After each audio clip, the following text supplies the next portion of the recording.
Welcome back to Inspiring Builds. I'm Dan, and in my previous video that I will link at the end, I built this custom 6x6 mailbox post with an extra large mailbox.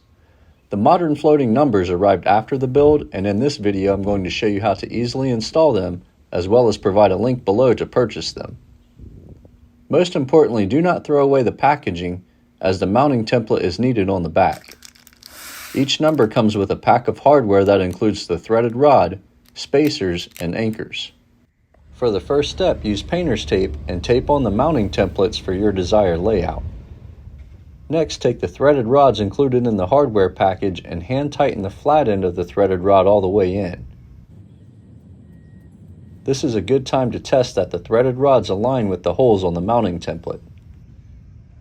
For a floating look, slide on the included spacers. Measure the remaining distance of the threaded rod to determine the drill depth. These numbers require a 7/32 inch drill bit, and I use painter's tape as a flag to mark a 1 inch drill depth. Take your time and ensure the drill bit is aligned with the drill holes on the mounting template, as well as that you are drilling straight in and not at an angle. This is critical for the end result to look good. Simply slide on the spacers for a floating look or leave them off for a flush look. I prefer the floating look. Then align the threaded rods with the drill holes and push the number into place.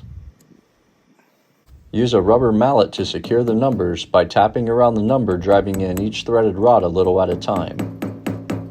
If installing into masonry, use the included anchor to push into the drill hole first, but it's not required for wood applications. If you do not have a rubber mallet, ensure to place a pad over the numbers to avoid any damage with a hammer. Test that the numbers are all secure.